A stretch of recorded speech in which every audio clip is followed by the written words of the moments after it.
Assalamualaikum warahmatullahi wabarakatuh. Selanjutnya saya akan menjelaskan lampiran soal nomor 2. Pertama-tama kita open dulu kode blocks-nya. Oke, kita pilih file,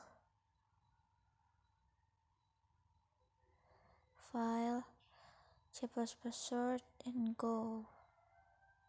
Next, di sini kita pilih C++. Setelah itu kita ketikkan judulnya.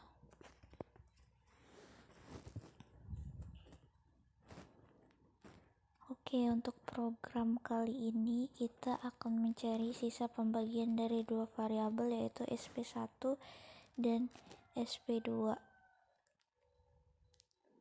Pertama-tama kita ketikkan dulu struktur umum dari C++, yaitu include iostream,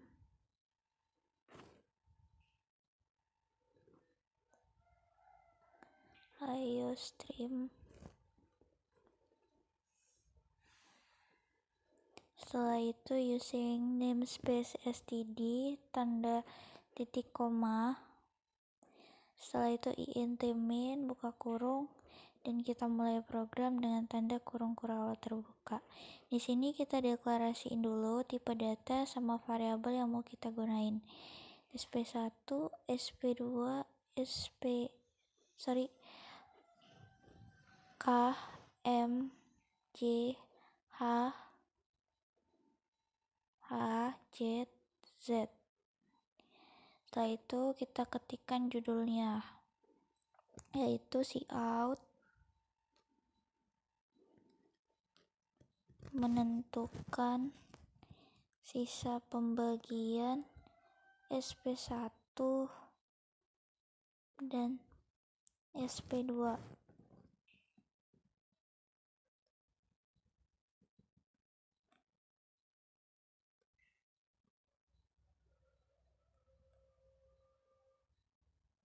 ndl titik koma. Setelah itu kita ketikkan masukan dan keluarannya. Yang pertama cout masukkan nilai sp1,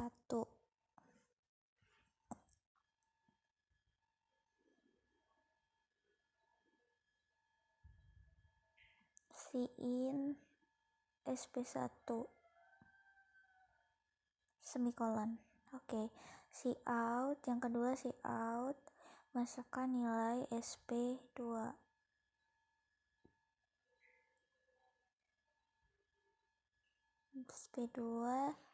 titik 2 petik cin sp2.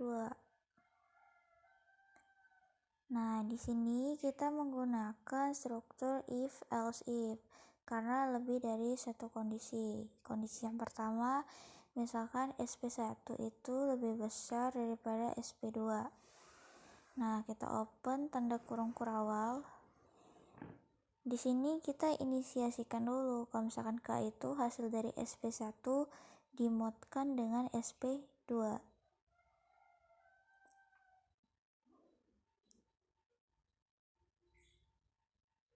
Terus kalau misalkan H itu kan tadi K udah nyimpan nilai si SP1 mod SP2. Nah, buat si H-nya itu nilai K ditambah SP2. Titik koma, yang atas juga pakai titik koma. Habis itu kita ketikkan keluarannya, yaitu si out. Hasilnya adalah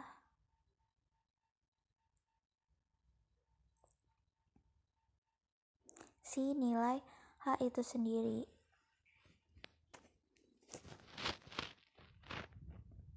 Oke, kondisi yang kedua kita gunakan else if.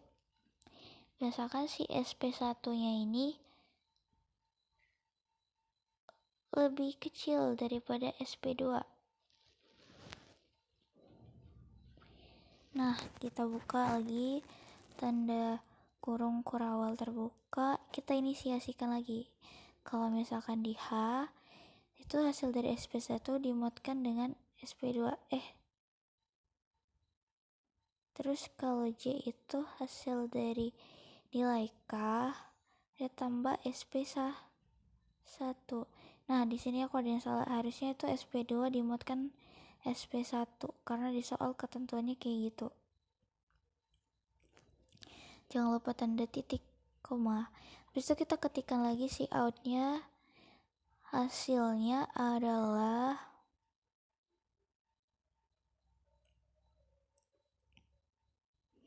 nilai J itu sendiri.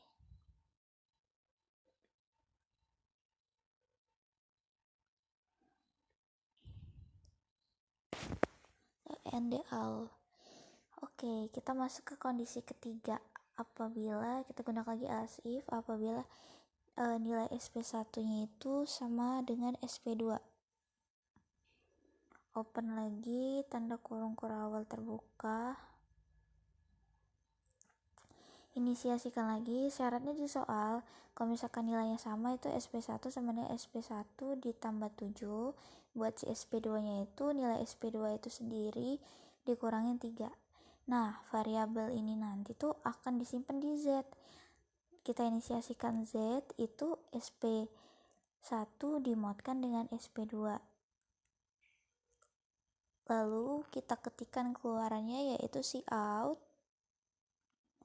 Hasilnya adalah si nilai Z itu sendiri.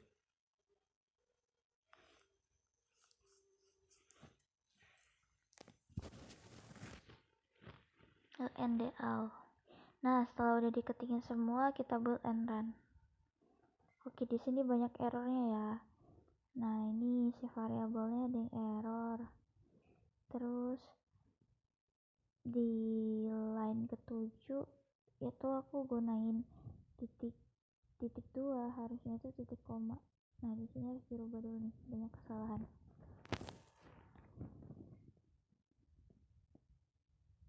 Kita ketik ulang. Ini kenapa variabelnya nggak ngebaca ya? SP1 was not declared in this. Itu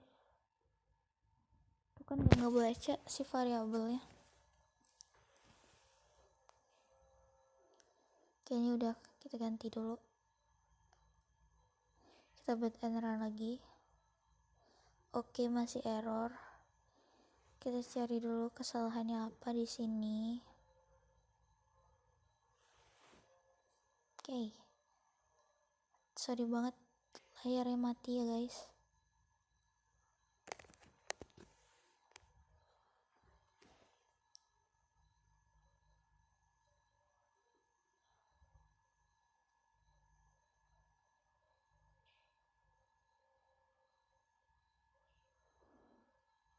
Tuh, kok masih nggak bisa ya?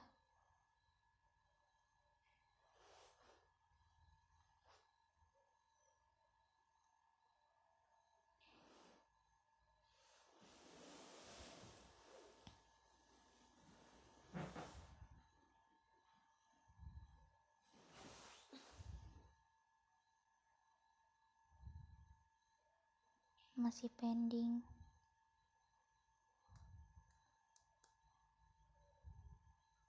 Sorry guys, ini laptopnya nge-lag.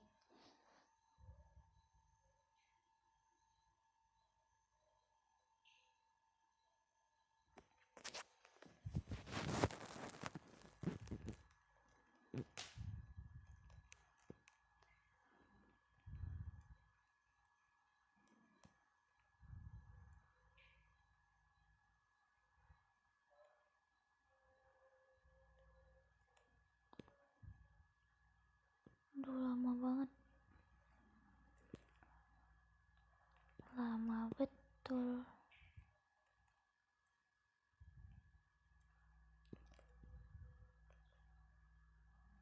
Ini kok nggak mau di-share lagi.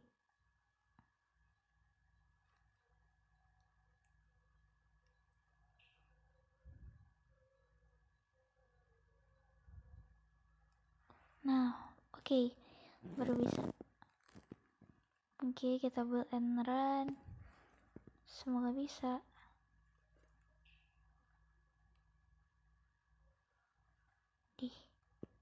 Kok nge-lag dia?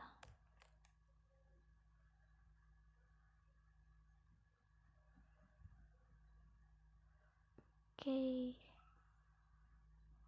Kita lanjut ke flowchartnya.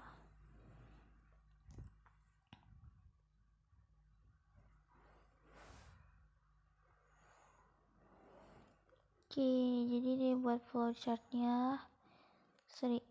Nah, kita mulai dari start, terus kita inputkan, terus kita masuk ke kondisi pertama, terus ke proses, dan kita buat outputnya. Sama kayak dua kondisi lainnya. Terus procedure code-nya itu mulai dari begin, kita ketikkan variabel sama tipe datanya, kita ketikkan judul, read. Kenapa pakai read? Karena kita tadi nginputin si SP1 sama si SP2 nya. Oke, masuk ke proses dari if sampai then write atau then begin, terserah sih. Terus kita end if dan end. Oke, sampai situ aja.